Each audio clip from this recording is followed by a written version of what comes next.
సృష్టిలో దేవుడే తపస్సు చేసిన పవిత్ర స్థలం ఉందంటే అది సింహాచలం.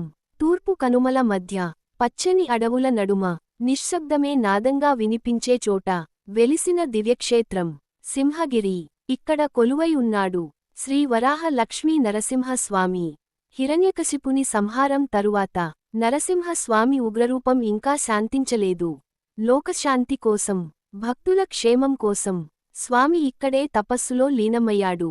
ఆ తపస్సు వేడి, ఉగ్రతను చల్లార్చేందుకు దేవతలే స్వామి శరీరంపై పవిత్రమైన చందనం అర్పించారు. అందుకే సంవత్సరం పొడవునా స్వామి చందనావృతుడిగా దర్శనమిస్తాడు. భక్తులు చూస్తున్నది తపస్సులో ఉన్న దేవుడినే. ఆ రూపం శాంతికి ప్రతీక, త్యాగానికి ప్రతిరూపం. కానీ సంవత్సరానికి ఒక్కరోజు, వైశాఖ పౌర్ణమి, ఆ రోజే స్వామి తపస్సు పూర్తవుతుంది. చందనం తొలగించబడుతుంది. నిజ స్వరూపం దర్శనమిస్తుంది. అదే సింహాచలం తపోత్సవం.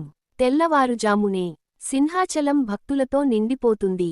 వేల కళ్ళు ఆ ఒక్క క్షణం కోసం ఎదురు చూస్తాయి.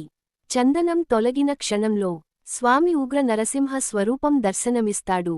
ఆ క్షణంలో భక్తుల నోట ఒక్కటే నామం, జయ జయ వరాహ లక్ష్మీ నరసింహ. భక్తుల కోసం దేవుడే తపస్సు చేస్తాడంటే అది సింహాచలం మాత్రమే. త్యాగం తరువాతే దర్శనం, తపస్సు తరువాతే కృప. అందుకే సింహాచలం తపోత్సవం ఒక పండుగ కాదు, ఒక దివ్య అనుభూతి. ఈ వీడియో నచ్చితే లైక్ చేయండి, సబ్స్క్రైబ్ చేయండి, షేర్ కూడా చేయండి.